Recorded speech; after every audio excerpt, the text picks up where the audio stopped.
Welcome to The Heart of Health Live. There's a place for modern medicine in your life. Learn to use it correctly by getting your toughest questions answered on today's broadcast. Discover modern medicine's strengths and weaknesses. Lifestyle medicine opens the door to optimum health and healing. How you live and what you eat can profoundly affect mind and body. Learn simple solutions to complex problems. God provides the ultimate healing we all desire. He wants us healthy and happy. We just need to understand His plan for our lives and live accordingly. And now, live from Studio 1A in Chattanooga, Tennessee, here's your Heart of Health host, Dr. James Marcum. Welcome, everyone. We're glad you've joined us. We have a little bit different program this week on Heart of Health Live, but I think you will enjoy it. I think you will learn a lot about it. And we have some guests with us today, Jim and Valerie Hunt. And Jim and Valerie Hunt, they've both been through a disease process. They've had some ups and downs and all arounds, and they're going to talk about this. And the reason I think this is so important is because many of you out there have gone through these same things that the Hunts have gone through. You'll want to listen and hear their story. I think it's going to be one of hope and encouragement. Jim Hunt had trigeminal neuralgia, which is a condition affecting one of the nerves that comes out of the brain. It affects him, and it can be a very painful situation. We're going to talk about this. We're also going to talk about how the disease process affects the entire family. It just doesn't affect the person that gets it. It affects the wife, the kids, the extended family, the work, everybody. So we're just glad you joined us, and I hope this is something you can identify with. Usually we have lots of callers call into our website, but today, we're not going to take a lot of callers unless you just think you just have to ask a question or give a content. So we're going to hold back our callers a little bit this evening, but you can certainly go to our website. That's heartwiseministries.org to put in your questions or concerns, and I'm sure you're going to get a lot of information. Now, we're going to not only talk about the disease process and all the things, both bad and good, that can happen, but we're also going to talk about how God leads throughout the process. Even though sometimes when it's happening, we don't see His hand working. We're going to talk about how we want to be involved with the ultimate physician that can provide permanent healing one way or the others. Because there's some out there that might be suffering and they might be thinking they can have nothing done. But you know what? We can always turn to the ultimate healer, our relationship with God, for permanent healing. So I hope you stay with us. We got a very interesting program. We're going to be back with Jim and Valerie Hunt after this break, so stay with us. Don't go away. You'll be glad you did. We're going to be right back.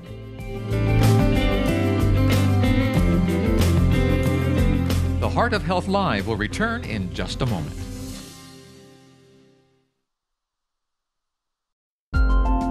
The Heart of Health Live is brought to you by Heartwise Ministries.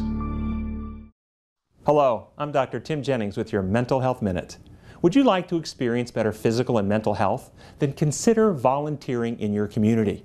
Studies have shown that youth who give of their time to help others perform better in school, have greater self-confidence, and are more likely to become leaders in society than those who do not.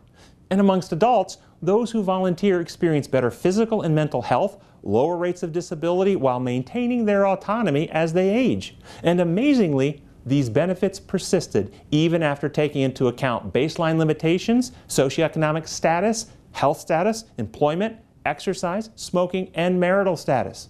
When we volunteer to help others, we activate the brain's love circuits, which calm the brain's fear circuits, reducing inflammation, thereby reducing physical and mental illness. To be smart requires a healthy brain, so be smart, live to give. To learn more about mental health, visit comeandreason.com. My life is full of statistics. Thing is, I could have dropped out of school and become one myself, but I didn't, because I had people that believed in me. Here's another statistic. 7,000 students drop out every school day. That's one every 26 seconds. It's time that students know that we believe in them. Inspire a student and share your message of support at boostup.org. I'm Dr. James Marcum, and I talk to patients every day who want to know the truth in healthcare.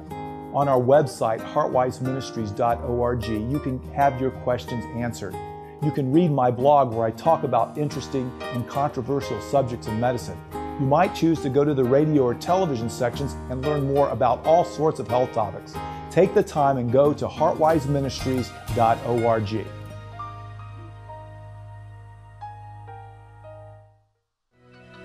Medicines That Kill from cardiologist Dr. James Marcum is now available. In his newest book, Dr. Marcum explains why he believes that medications may very well be the #1 cause of death in America. Medicines That Kill uncovers the hidden risks associated with modern pharmaceuticals and outlines the biblical plan for physical and spiritual health. To find out how to get your copy, visit our website at heartwiseministries.org or call us toll-free at 855-644-3278.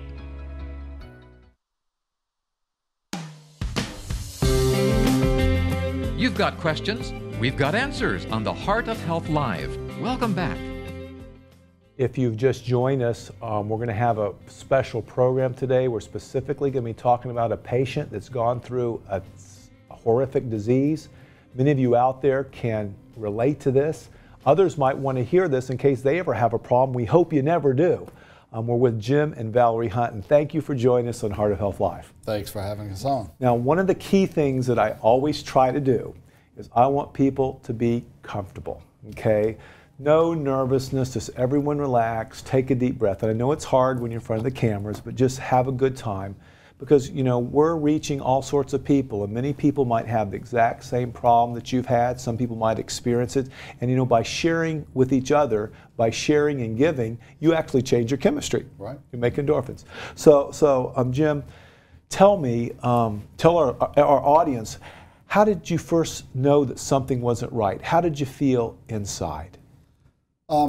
Early in 2008, January or February, I started noticing a sensation in my rear molars.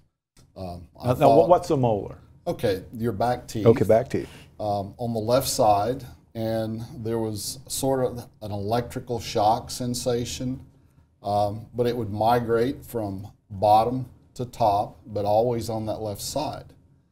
And it didn't really hurt that bad, so I thought, when I get my 6 months checkup at the dentist, I will ask and see, you know, to check it out and see if there was something. I thought possibly some type of filling or something, maybe interfering, causing an electrical discharge. Now, was it there all the time or just sometimes? Just sometimes. Okay. Not all the time. But after, you know, the dentist checked, x-rayed, he couldn't find anything. And then progressively, it became worse. And at times, it was like a very severe electrical shock. I would describe it sort of as a stun gun being held, you know, to the left side of my head. And from my ear to the top of my scalp, I could get these really violent sensations that would just, I mean, stop you just like you had been electrocuted with, you know, with high voltage. Did it happen once a day or twice a day as it progressed, or? It usually seemed to be in the evening when I would come home from work, and a lot of times during meals especially it seemed to get worse. Okay. Now, I guess, how long would one of these jolts last? Initially, they might last for 15 or 20 seconds. But progressively, I would say sometimes as long as 5 minutes, and it was just unbearable at times. I would literally hit myself with my fist to try to get it to stop. I didn't know what was causing it. I knew it was nerve related, right, but there was just no relief. And I'm a person who never had headaches, never even taken an aspirin or anything like that. So it was just really frustrating to try to figure out what this was. Now, so was anything sort of trigger these things, or did it just? Not really.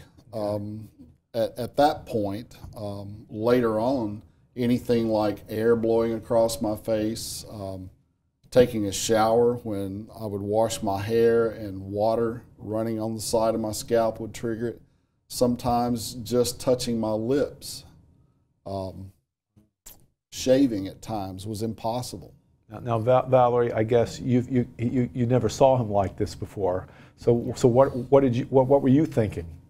Well, at first, you know, I tried to help. I said, well, maybe I can rub his back. Maybe, you know, can I rub your head and see if that'll help? And nothing. I mean, nothing I did made any difference. So we really, my children and I, we felt helpless because nothing that we could do would help alleviate the pain. And it was really hard to see him in pain. It started about 2008. Right. And did it gradually get worse? It did. And I guess in June, someone suggested that I might see a chiropractor because, you know, at times my left shoulder would bother me. And playing high school football and things like that, I had injuries. Okay, so I'm going to stop you there, okay? So you went to the dentist first. Right. And a friend told you to go to chiropractor. Right. What did your wife want you to do first? She wanted me to go to my regular doctor, Okay. but I had seen him between those two times, and he really couldn't identify okay. exactly what it was. So you didn't think now inside, okay? Lots of people have pains and stuff. Right. Were you worried that something could be dangerous going on? I was. I did a lot of research on the internet, looked for symptoms and things like that at several major medical websites, Johns Hopkins and places like that, and had looked at trigeminal neuralgia, and it seemed very much like that's what I possibly could have. So early on, you sort of maybe knew more than anybody else early on. At least I suspected. Okay, so you had a little suspicion going on. That's very interesting because you know, sometimes the patient, I always think, is the best doctor when they become actively involved. Right. Okay, so let's continue. So you went to the chiropractor. What happened to then? a chiropractor, and he did spinal alignment, the TIMS electrical shock between. Would put electrode patch here on the back of my neck and lower jaw for about a 10-minute session. And there was a period for maybe 2 weeks that it stopped. So I thought, well, possibly, maybe it is just, you know, a nerve being pinched or something like that. But then as time progressed over a period of about 6 weeks, I was going every week. It seems like the electrical shock would actually aggravate and cause more pain and trigger the pain at times. Now, did he or she give you a diagnosis yet? No, not really. So we just have pain, and you know, and they, you know, and like I say, chiropractors really work to, you know, adjust things and take pressure off nerves. Now, were you trying to do anything else yourself to help with this, ice or food or anything different? Or? Not really. At times, I would get Valerie to, you know, massage my shoulder, things like that, and any type of physical work that I did, you know, using a garden tiller, anything like that, working with my hands, seemed to make it worse as well. Okay. Now, how was your work affected? Were you able to still get through the day at work? I know you're a teacher, and yeah, this was primarily in the summer when I was going through this, but as things progressed, when I would lie down at night, the pain would seem to worsen. So I would prop myself up, elevate myself at about a 45-degree angle, which was a little bit better, but still I would usually end up leaving the bed because I was afraid I was keeping Valerie up, and you know, we're both teachers, and I could always get by on less sleep than she could, but it progressed to the point that I actually bought a chair or a seat for a car and set it up in my den, and a lot of times I could sleep better in an upright position than I could even reclining. I have a recliner, but anytime I lean back past that 45-degree angle, the pain seemed to get worse. So let's back up. So it started what month in about 2008? So for the first time you noticed it? It would be February. So basically now we got February, now we're well into the summer. Right.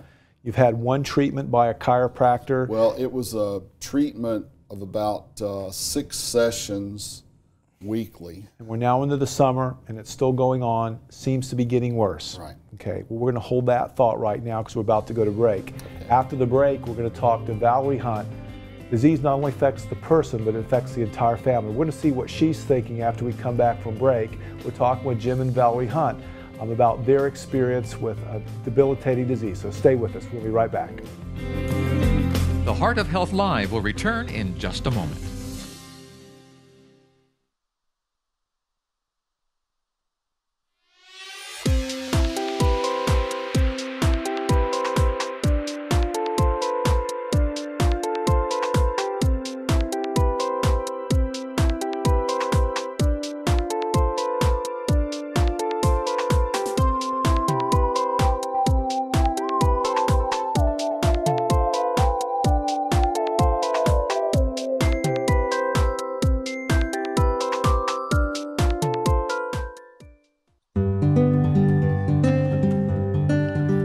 I'd like to think that one day, when we get to heaven, we're going to see a list of people. People like Jared and Susan, who were introduced to Jesus because of something we said. Or maybe it was as simple as a passing smile. But these people will look into their past and be able to say, I'm here because of you. Recently, you may have heard that HeartWise Ministries has begun spreading the gospel to the young, the old, the sick, and the healthy using this very television program, but we need your help. We want to take this type of medical programming to the non-believer and the person who has closed themselves off to traditional forms of outreach. If you believe as we do and want to support HeartWise so that together we can count more names on the Tree of Life, please consider donating today at heartwiseministries.org. That's heartwiseministries.org. Medicines That Kill from cardiologist Dr. James Marcum is now available. In his newest book, Dr. Marcum explains why he believes that medications may very well be the #1 cause of death in America. Medicines That Kill uncovers the hidden risks associated with modern pharmaceuticals and outlines the biblical plan for physical and spiritual health. To find out how to get your copy, visit our website at heartwiseministries.org or call us toll-free at 855-644-3278. Wow, these are really good. You act surprised.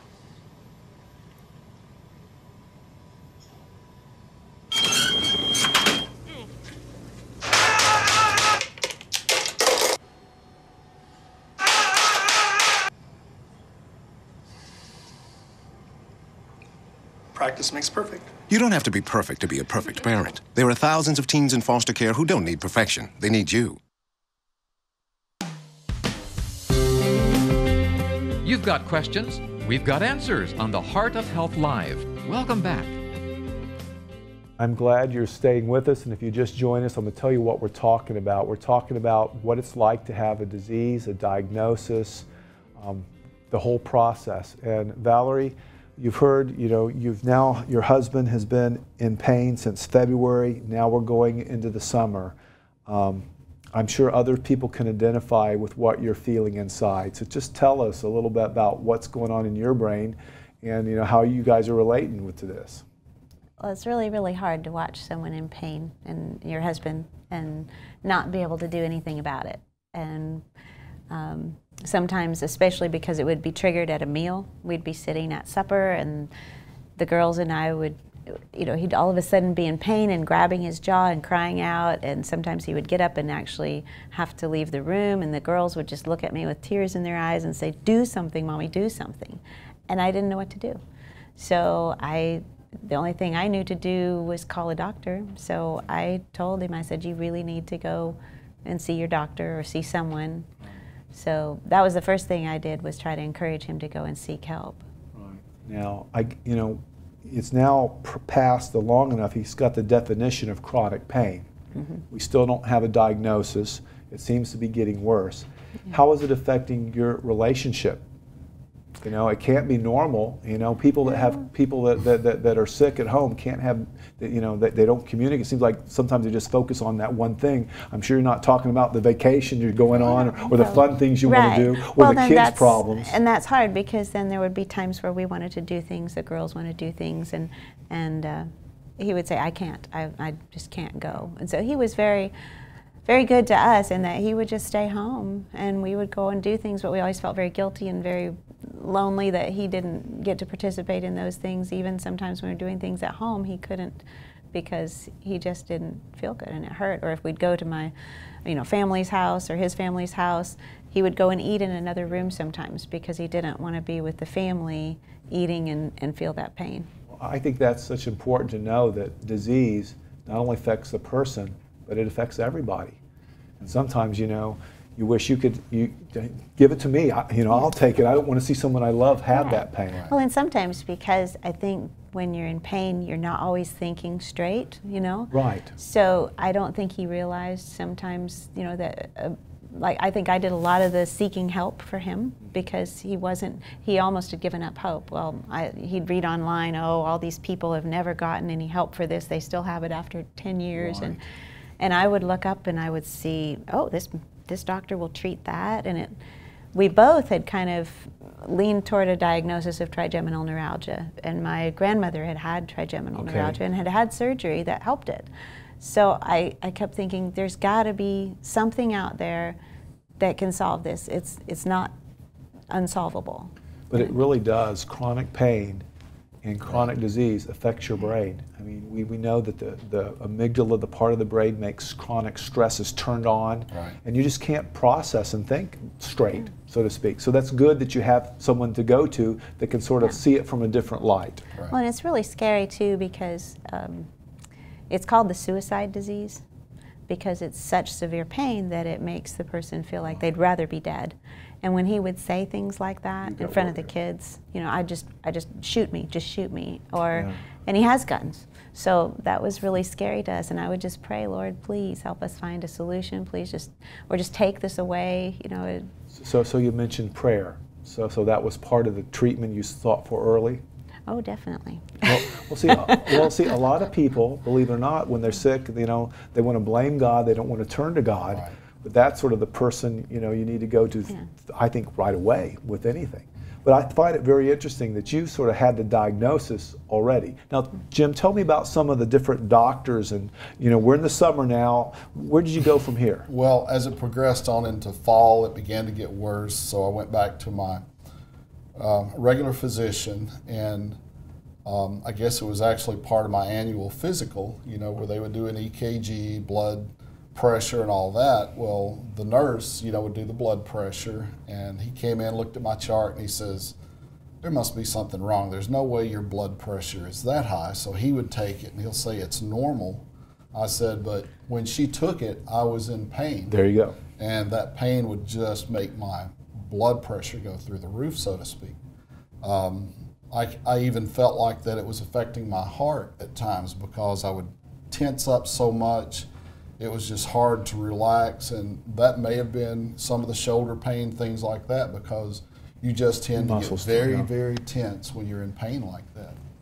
So he sent me to a local neurologist, and she sort of diagnosed it as trigeminal neuralgia with atypical facial pain. Okay. That was a diagnosis. So at least you got a diagnosis now. Right. When did you go to the ENT? Because you also went to an ENT.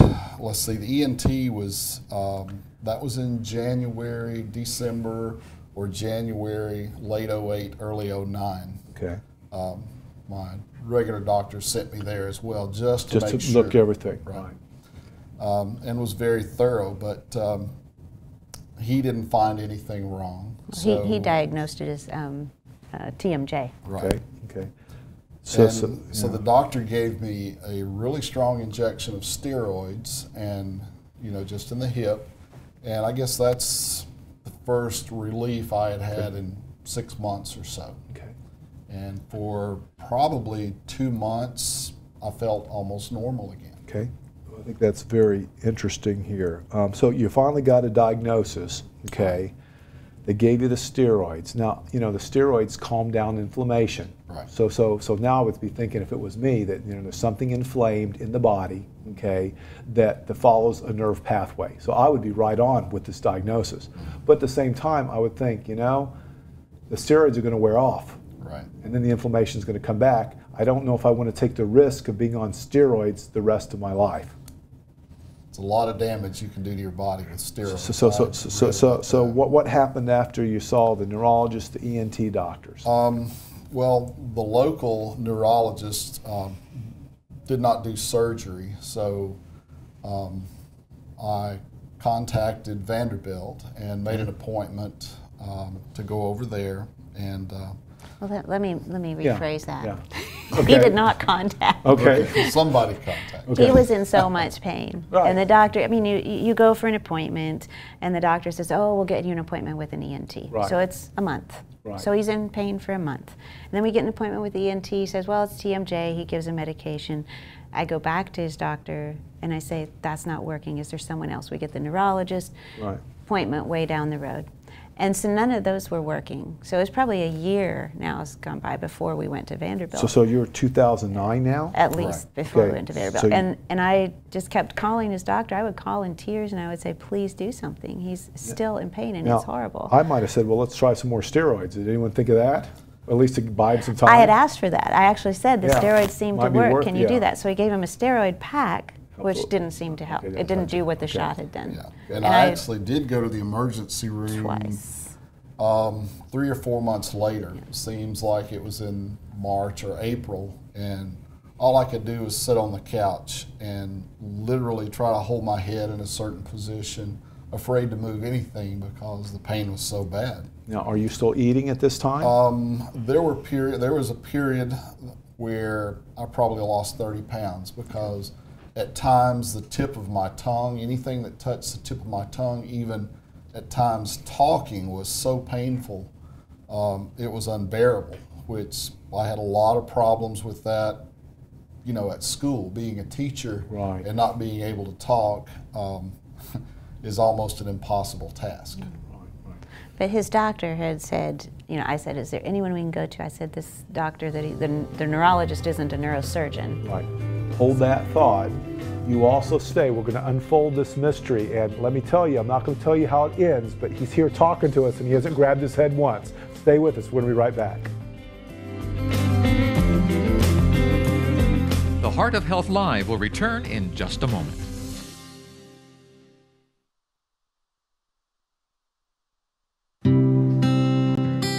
Could it be this simple changed my life? What an amazing and solid yet fulfilling and liberating message Dr. Jennings provides. I loved it. It is liberating. It frees your mind from all your mental turmoil and teaches you what is really going on. This book is amazing and makes so much sense. It shows God as a God of love rather than an arbitrary, exacting God. I am so grateful that a friend suggested I read Could It Be This Simple? It has helped me fine-tune my thinking. This book not only helps the mind to heal, but helps to liberate the emotions by bringing them into balance. You will be captivated with the case studies liberally sprinkled throughout this small, easy-to-read book. I dare you to read it. Get your copy of Could It Be This Simple? A biblical model for healing the mind at Amazon.com or wherever books are sold. I'm Dr. James Marcum, and I talk to patients every day who want to know the truth in healthcare. On our website, heartwiseministries.org, you can have your questions answered. You can read my blog where I talk about interesting and controversial subjects in medicine. You might choose to go to the radio or television sections and learn more about all sorts of health topics. Take the time and go to heartwiseministries.org.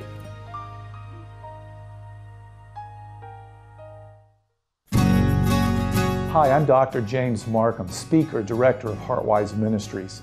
And at Heartwise, our goal is to bring people into a relationship with the Heavenly Father using modern medicine and the healing principles found in the Bible. We teach people that there is a place for modern medicine and a healthy lifestyle, but it is in a relationship with their Creator where ultimate healing can occur. Over the past years, our ability to share this message of truth, love, and healing around the world has increased exponentially. But to continue this steady growth, we need your help. We are looking and praying for 100 individuals willing to give $1,000 a year. If the Spirit is moving you to become one of the Heartwise 100, won't you consider donating online today at heartwiseministries.org.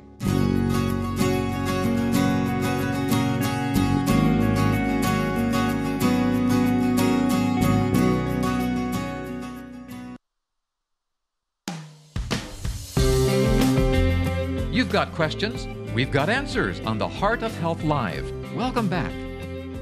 We've been talking with Jim and Valerie Hunt about a disease that I think we finally got a diagnosis, trigeminal neuralgia, but we've had a couple different diagnoses as we talked. And Jim, you know, you're about ready to see a neurosurgeon for this condition that sort of started in 2008. But what are, disease affects the entire body, Right. But also, you have a problem, but it also affects your brain, the way you think, the way you relate, the way you're stressed. Yes. What are some of the other symptoms, and Valerie, you can jump in too, of things that you noticed that wasn't right with him? And I know you're not thinking right at this time. Right. You're not being rational. But I guess the first question is, inside, did you start feeling depressed and hopeless and that kind of feeling? Very depressed. You know, I felt like with my students at school, as much as I tried, I felt like they weren't getting 100% of what I was used to giving. With my family, just not having the energy, you know, sleep deprivation. There would be nights when I would sleep less than 2 hours. So just being very short-tempered with things that would go on, being frustrated so easily about things that would come up. And I knew it was affecting me and the way I reacted to my children and Valerie as well. How was your sleep? There would be nights where maybe the first 30 minutes I could sleep, but I would always wake up, usually no longer than 30 minutes later, try changing positions, maybe back to sleep for 5 minutes. I would look at the clock, then right back up in pain. So it seemed to help if I would get up and walk around for 10 or 15 minutes, change, you know, where I was sleeping from the bed to the couch.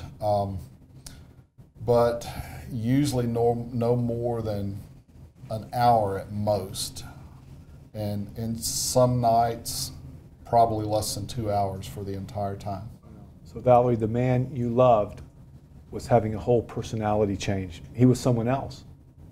Mm-hmm. How did you cope with this? Well, I mean, you got to do something, or are you going to turn like I said, we tried. There just wasn't, you know, no matter what we tried to do, the kids and I, it didn't help. So when I would offer things and I would say, can we this, can we that? And so sometimes we would just go. I would say, you know, he would say just, if we needed to go somewhere, we would go ahead and go. And I always felt really bad that we weren't home, but there wasn't anything that we could do, and he wouldn't let us do anything. So that's when I guess I became his advocate with doctors. And so depression set in, you know, you're getting worse on numerous levels. We talked, where did you talked earlier about the neurosurgeon. Did you finally get up to see the neurosurgeon? We finally got the process rolling to get to go to Vanderbilt. His doctor had actually recommended Mayo Clinic, but we couldn't, at that time we didn't know if we could get approval from insurance to do that. So we could get approval within our network to go to Vanderbilt. And he got us in with a neurosurgeon, but he didn't even look at the scans. He kind of said, yeah, you probably have trigeminal neuralgia, and he did all the talking. He never listened to anything we really said. Gave him medication and sent us home. So that was unfortunately. Right, and the medication he had given me, I had been on Lyrica, which my regular physician had put me on and said, well, let's try this. It sort of, you know, helps inflammation, things like that. But the medication that the doctor at Vanderbilt put me on, it was so strong that I was supposed to build up to it over a period of several weeks. And probably fourth or fifth day that I was taking this medication, I was on my way to work early in the morning, and I just sort of came to and was 30 feet off of the road. But for the grace of God, you know, I would have been killed because I had looked intentionally to see, you know, if I had gone off the road anywhere else, would I have survived? Because there are pine trees, culverts, I mean, so I owe that to God. And I think sometimes, you know, you think that this was a 4-year process of pain. And I would pray and I would pray and I would think, God isn't answering our prayers. We're not finding any help. We're not getting any hope. And yet I think God spared his life. Right. And at school, I'm a teacher, and at school, the teachers, the other teachers, the faculty, we prayed every day for Jim. At several points during this time, we actually got the entire school body, all the kids, down on their knees and prayed for him. And they did a prayer walk in which they included him. And I think we didn't realize it until we look back now on it, that God was working through all of that to get to where we ended up in our journey. He was there the whole time. We just didn't see it. Were you ever worried that he might hurt himself? Very.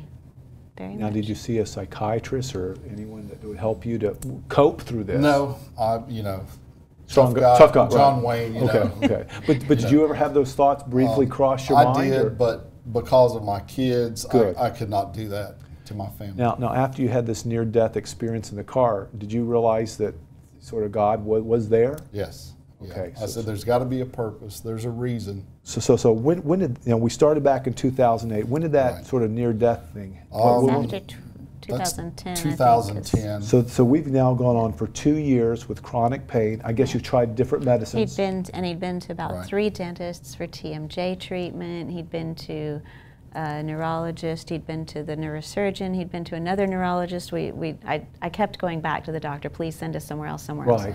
Been to the ENT. Been to another neurologist who thought about doing a Botox injection into the occipital nerve, but insurance wouldn't approve that, so we didn't get that. So there's a little frustration going on? Right. So then I went back again. I just kept looking online, and my mom said, well, trigeminal neuralgia. But his doctor really didn't think it was trigeminal neuralgia outright. He thought there were other things with it. And so my mom looked up something, and she said, oh, here's something at UT, this doctor, and it's a video, and he does this surgery. And I looked, and I said, that's it. And I thought UT Knoxville, and so did she, but it turned out it was University of Texas. So I thought, well, I'm going to look at UT and see if there's something. And I looked there, and I just kept praying, Lord, direct me to a doctor. And I saw one who'd been a neurosurgeon who'd been to Loma Linda University. I said, pick him. So we picked him. Now, I'm going to stop before we finally get to, where you finally get to the right person. This wasn't the right one yet. Not yet, not the right, okay. So man, you've gone through a lot. Insurance, frustrating, helpful, not helpful, ups, downs? You have to exhaust everything within the system locally, then within the state of Tennessee before they will even consider anything as they describe or call out of network. Okay, so you do. Well, when we get to the final, I'll tell you that story too. Okay, that sounds like a good story. That was more my story. Right. Yeah, because I hear stories about that all the time. And our healthcare system has its flaws here. Okay, but there's so many people out there that do have chronic disease and do have chronic pains, and their family suffers, and they're not getting relief. Absolutely. And they want some place to go. And I think that we've determined a couple things so far that can help everyone out. One is that you have the ultimate physician that you can go to, even though you don't understand how he's working. Right. And some people he heals at the end of a life too. Not everyone has relief of their pain, either mental or physically. Right. The two, that you are supporting each other. You haven't left each other, ran away from each other. Well, some people do that. In chronic pain, I'm out of here. Let me escape. And it sounds like you involved the whole community. It wasn't just you guys. It was the whole community. My mother's church. I mean, every time I would go somewhere, my sister's house, we're all praying for you. Yeah. So, So everyone's halting, and I must admit, you did go to a lot of people, and I'm sure a lot of the people wanted to help. They just didn't know what to do. Right, and I think that when we ended up with the right doctor in the end, like the one in Knoxville, I kept thinking, oh, this is the right one. Yeah. But first, his PA saw us. He didn't even see us. Okay, well, we're going to go to break, and we're going to start getting to where they did find help soon. Stay with us. You're watching Heart of Health Live. Our website is heartwiseministries.org. I'm Dr. James Mark. We're talking with the Hunt, so stay with us. We're going to continue this story. The Heart of Health Live will return in just a moment.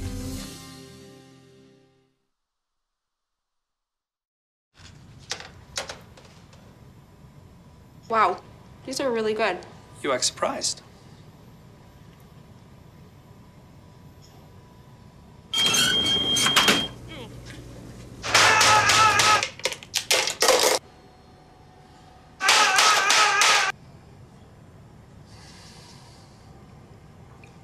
Practice makes perfect. You don't have to be perfect to be a perfect parent. There are thousands of teens in foster care who don't need perfection. They need you.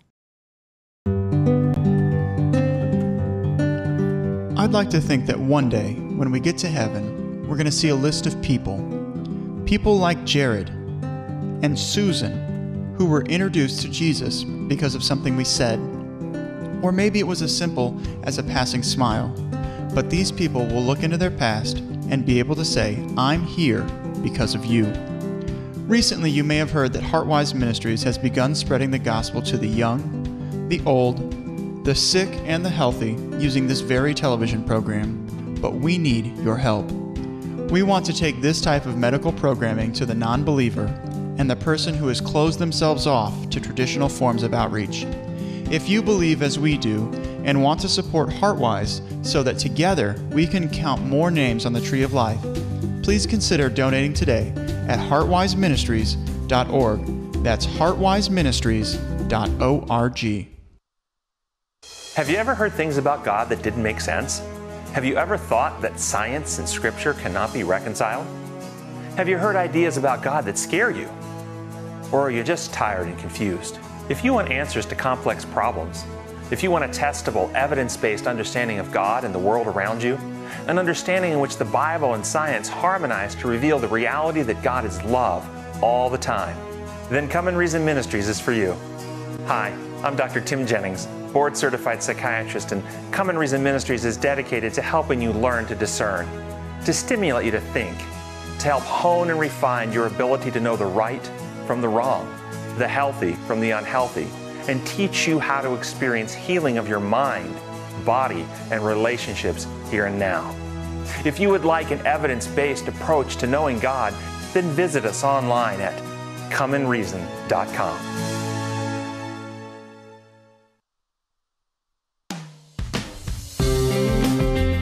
You've got questions, we've got answers on the Heart of Health Live. Welcome back. Well, we've had a lot of questions here about Jim Hunt. We haven't had many answers yet. Jim, tell me, how are you feeling, and where does it go from here?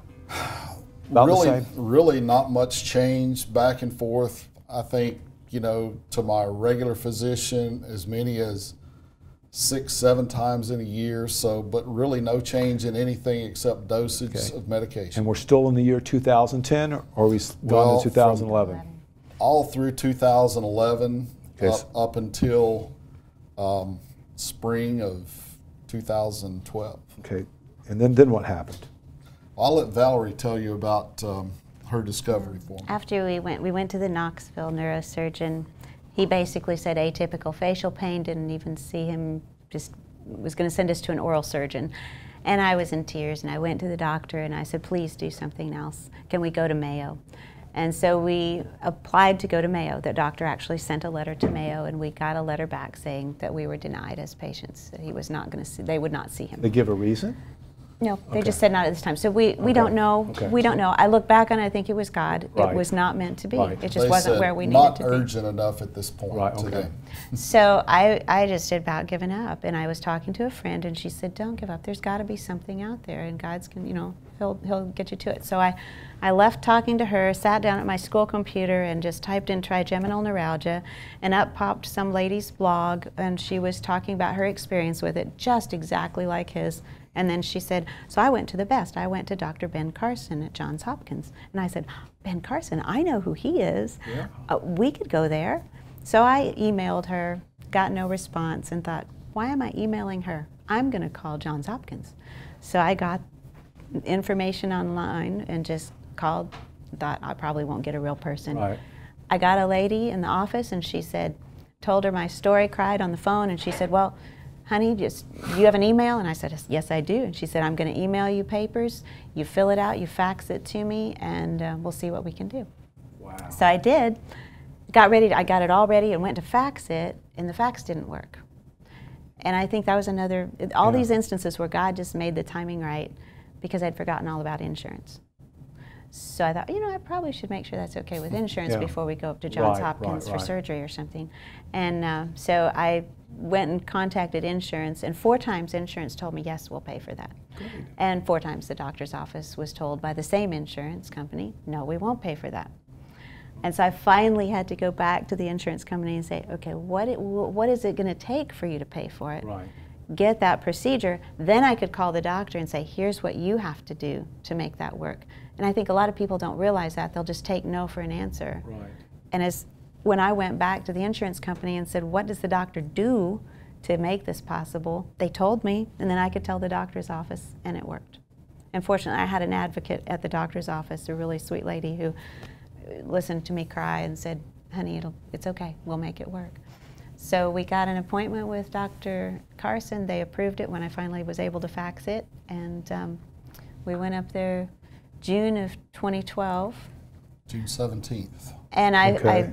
another miracle in the whole process is that one of my best friends, her father works at Johns Hopkins, and he was able to find us a place to stay that was very, very reasonable and right across the street from the hospital. Wow. So we didn't have to try to find it. We just walked right in. And I said the whole time we were up there, I just felt like we were coasting on prayer. That we went in and were in and out of there in less than a few hours, and got to meet with him. And I'll let Jim tell you about meeting Dr. Carson. When we just happened to get there early and walked in, and Dr. Carson had already been in surgery, and he walks in, he says, "Oh wow, you're here, that's great, come on back in the conference room." He talked to me for 5 minutes and asked me my symptoms, when I had my last pain, and I said, well, 5 minutes ago, And he says, well, did you bring any pictures with you? So I said, yeah, I've got my disc right here. So he's gone less than 5 minutes. He comes back and he says, I see at least 2 places I think that could be giving you problems and we can help you. So then he sat down and went through all the options, about 6 different ways that they could treat this. And I said, Dr. Carson, if this were you, what would you do? He said, well, I'd pray for the Lord to take this away from me. And I said, we've been doing that. And he told me to come see you. So he laughed. There you go. Just very humble man, very down to earth. And he said, I would do the microvascular decompression. He said, you don't have any other health problems. You're a good candidate, and you will have the longest lasting results from that. And we just felt like the weight of the world had been taken away. Well, and what was truly amazing is that his assistant said, well, let me go see when we could schedule that. And this is in June, and I'm thinking, oh, great, this is Dr. Carson. We'll probably be several months down the road, like maybe December we'll get in for surgery. She came back in and she said, what about July 5th? July 5th, wow. And I said, we'll take it. Now, microvascular decompression, right.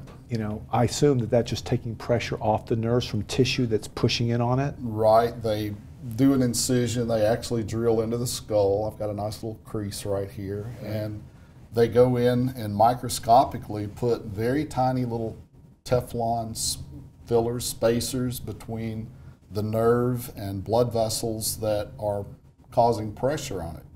And I always assumed that, well, if it's a vessel or a vein, it seems like it would be a throbbing pain. Yeah. But they said no, that anything that irritates that nerve may cause it to fire anywhere from the base of your skull, anywhere on the left side of your head.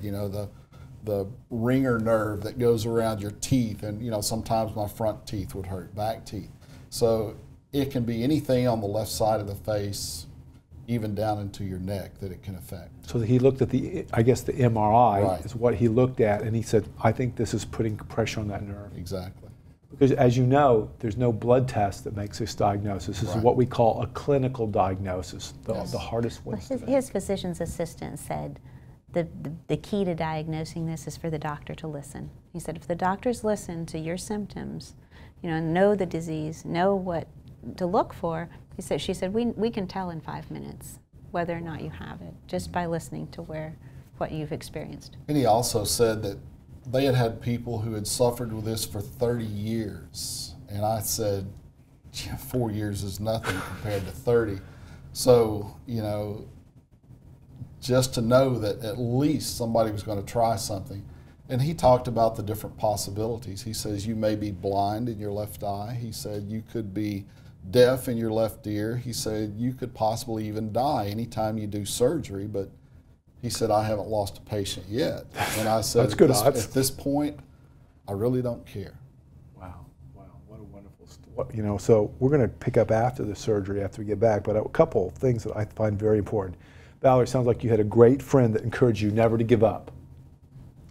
And it sounds like don't accept no. Right. And I bet you, it seems like Valerie was more persistent than you were. She was my advocate. I had given up. Yeah. Don't accept no, and just keep. And the prayers are starting to be answered now. So things in God's time might not be hunt time. Exactly. Okay, and sounds like Ben Carson listened to the story, knew that you had it, looked at the MRIs and said, this is something I can help with, right, and then presented you with the options. And I bet you must have started feeling encouragement and hope at that point. Oh, absolutely. We were, just elated that, it's the first attempt that anybody, was willing to try rather than write a new prescription. Okay, that's good. Well, we're going to come back after this break and finish up this remarkable story. And one question I'm going to ask them is, did they thank God before they got this good news, or did they thank God after they got this good news? I'm going to be right back. You're watching Heart of Health Live. I'm Dr. James Mark. We'll talk about the Hunts and a remarkable healing story that the ultimate physician led out the entire way. We're going to be right back.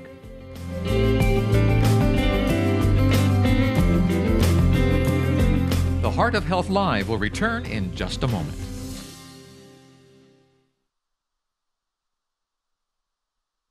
I'm Dr. James Marcum, and I talk to patients every day who want to know the truth in healthcare.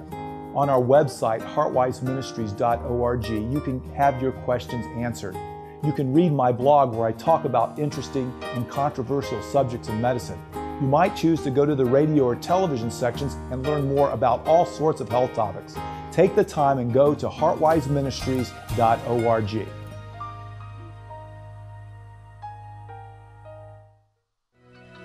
Medicines That Kill from cardiologist Dr. James Marcum is now available. In his newest book, Dr. Marcum explains why he believes that medications may very well be the #1 cause of death in America. Medicines That Kill uncovers the hidden risks associated with modern pharmaceuticals and outlines the biblical plan for physical and spiritual health. To find out how to get your copy, visit our website at heartwiseministries.org or call us toll-free at 855-644-3278.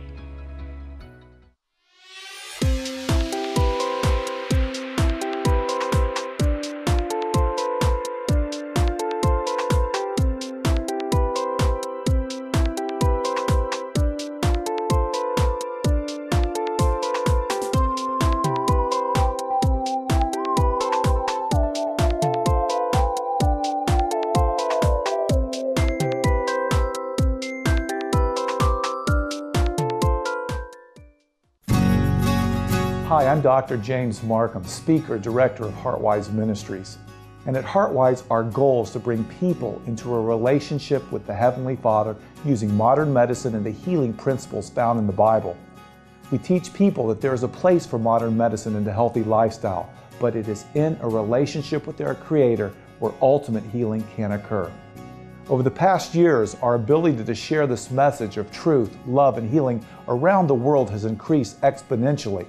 But to continue this steady growth, we need your help. We are looking and praying for 100 individuals willing to give $1,000 a year. If the Spirit is moving you to become one of the Heartwise 100, won't you consider donating online today at heartwiseministries.org.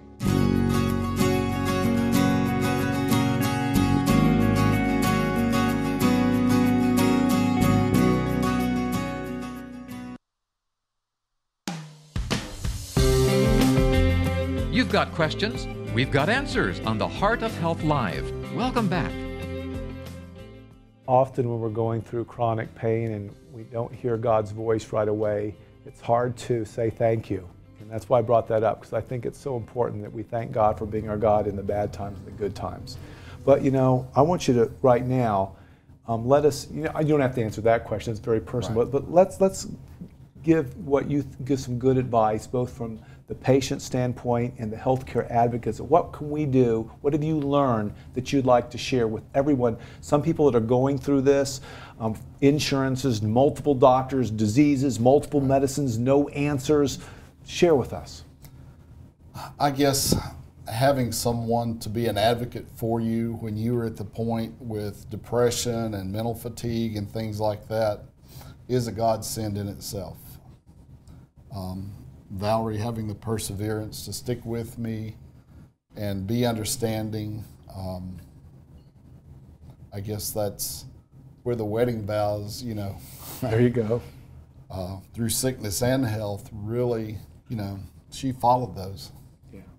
And I thank God for that, for her, and for finding an answer through her for me. Valerie? God Himself.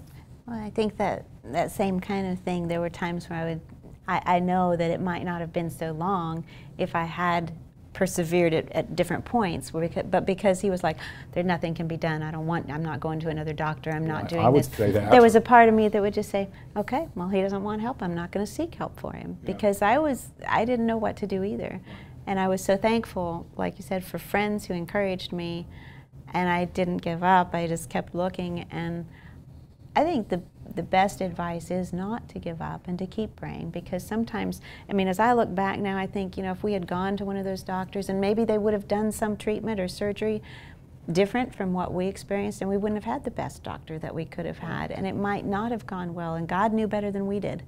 And maybe that neurosurgeon who didn't see him at all in Knoxville really didn't even examine him, just came in and said, "Oh, it's atypical, we can't do anything for you." Maybe that was just what we needed to have exhausted all these other sources so we could get insurance to allow us to go there. It's hard to think when you're going through it that God used this surgeon not looking at me to move me to the next stop of the road. Are you still having pains? No, and it dawns on me when I take a shower, when I wake up from a night's sleep, just to say, thank you, God, that I was able to sleep the entire night. I mean, to be able to shave or brushing my teeth was such an ordeal that the day doesn't go by when I can just brush my teeth and say, thank you, God. Wow. So after the surgery, after Ben Carson, I'm a big fan of Ben Carson, I heard the prayer breakfast, and I think he's just a wonderful healer. So you haven't had pain since? None. No, when he came to after the first time I saw him after surgery, and he was hurting from the surgery, but I said, "Do you feel it?" And he said, "No." On medications? They told me to wean myself slowly over several weeks, but I just quit, had no withdrawal symptoms, nothing, and from the amount of medication I was taking, that was incredible within itself. Well, you've heard a wonderful story, and I guess we could talk for much longer about this. And some of you might not have a good ending at this point in your life, but we've learned some things that God's always in control. I want to encourage you to thank Him for being your God no matter what you're going through. And remember that God heals through physicians like Ben Carson. Sometimes He chooses to heal by lifestyle. Sometimes He heals all of a sudden. But God's ultimately there to heal us at some point, so stay close to Him. I want to thank Jim and Valerie Hunt for sharing their testimony. I know this is going to reach others, and many are going to be touched by this. Send in your comments to our website. I'll be happy to share it with them. That's heartwiseministries.org. And until next time, we want to wish you a relationship with the ultimate physician as your best source of treatment.